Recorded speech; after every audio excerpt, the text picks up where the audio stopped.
Ele é o presidente do FENASP, Fórum Evangélico Nacional de Ação Social e Política. No programa de hoje eu converso com o pastor Romerito Oliveira. Pastor Romerito, uma alegria recebê-lo no programa Desafios. Prazer, pastor Eli, estar aqui com vocês e com sua audiência maravilhosa. Glória a Deus por isso.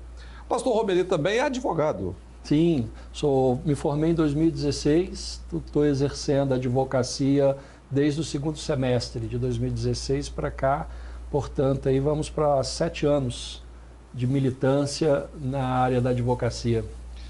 Agora, qual o trabalho que o senhor vem desenvolvendo com o Fórum Evangélico FENASP aqui no estado do Espírito Santo?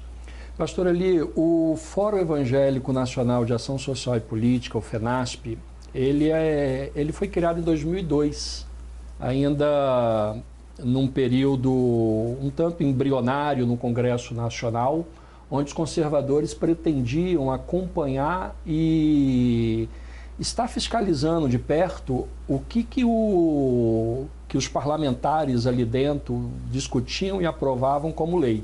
E o que o senhor chama de conservadores? Os conservadores, aquele segmento da sociedade que tem algumas bandeiras mais definidas em relação à defesa da família tradicional, em relação às questões morais dentro de uma perspectiva cristã, judaico-cristã.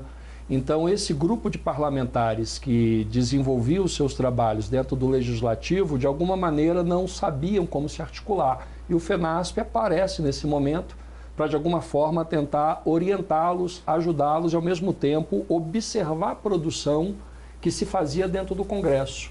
E, a partir dali, identificando projetos que eram contra essas pautas conservadoras, o FENASP, então, disponibilizavam isso para o grupo de parlamentares que veio a calhar na construção da bancada evangélica. E, a partir dali, fazer um enfrentamento organizado dentro do parlamento, que é o lugar do debate, da discussão, para que aquelas pautas que eram prejudiciais à família fossem trancadas.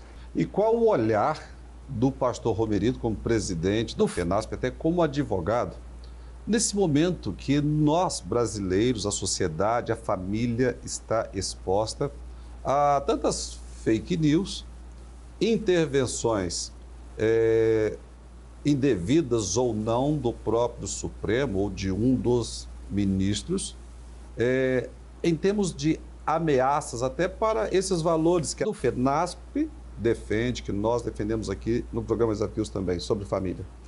Acontece que a gente tem entrado num período nebuloso, juridicamente falando, em que um poder está tentando se sobrepor a outro. Agora, não há também, pastor Romerito, um acovardamento dos nossos deputados e senadores, esse silêncio, essa omissão? Porque nós, o povo, eu, o senhor, quem está em casa, nós votamos, nós elegemos. Se votamos corretamente ou errado, mas nós elegemos essas pessoas que lá estão para nos representar.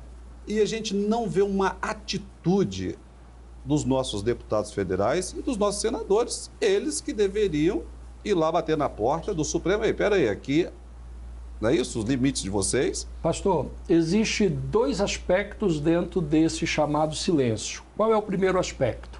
O aspecto usado pelo próprio STF para dizer que, por omissão do Legislativo, eles estão tomando atitude porque o Legislativo não legislou. Que é pior ainda, né? Mas aí é que tem uma questão. Quem disse que ele não está fazendo a sua função? Porque é papel também do legislador bloquear determinadas matérias que ele não concorda.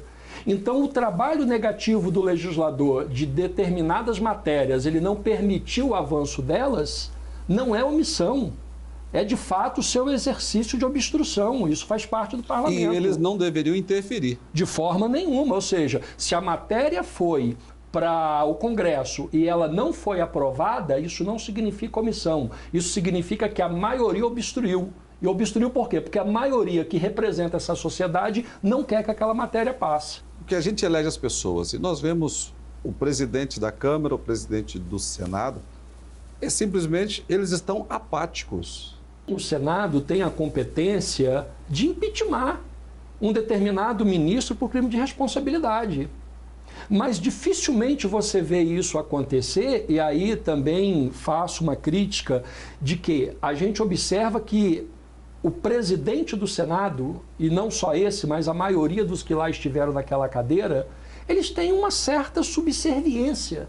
Sim, e nós vamos... Sabe, isso aqui é um tema que a gente pode ficar aqui dias falando, porque é para estarmos preocupados.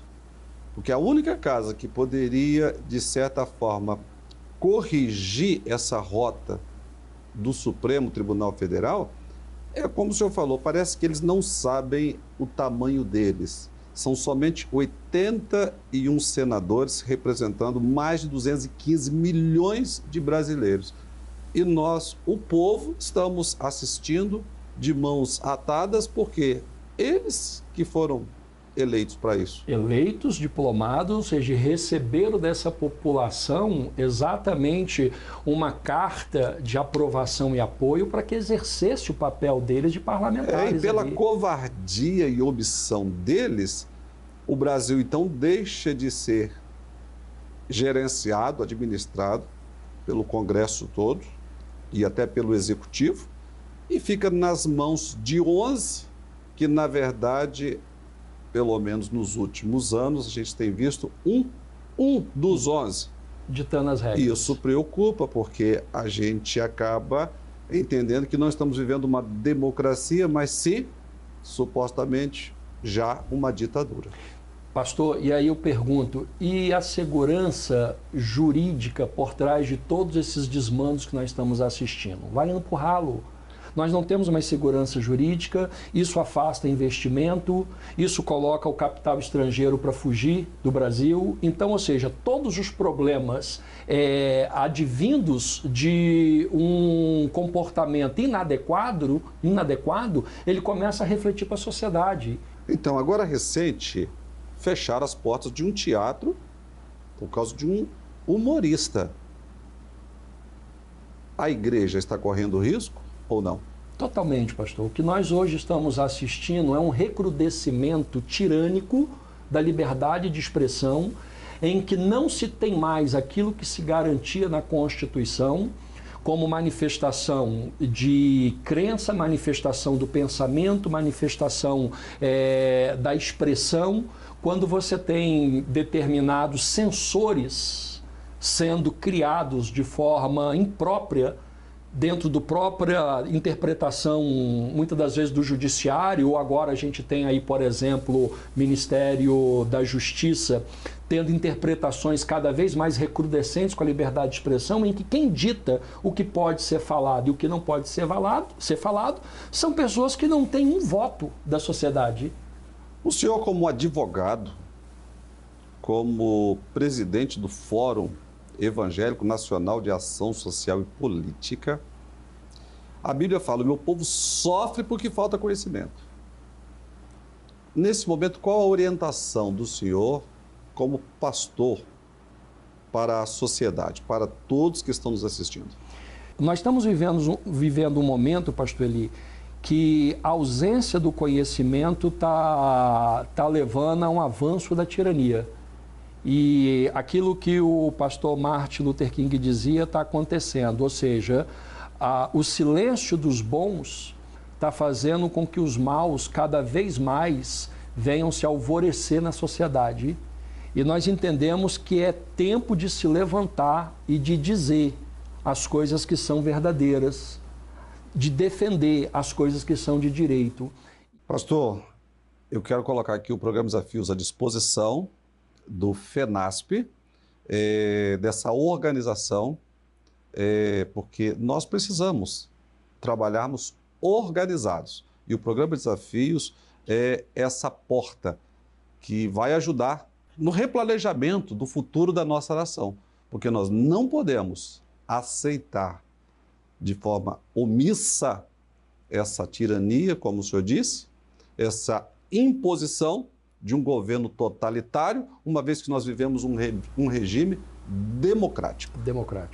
Uma alegria receber no programa Desafios. Obrigado, pastor. Eu que agradeço estar aqui com vocês e podendo falar para esse público tão seleto que é o público aqui do programa Desafios. A glória a Deus, e vai voltar mais vezes porque a gente não conseguiu falar nem sobre o Conselho Tutelar.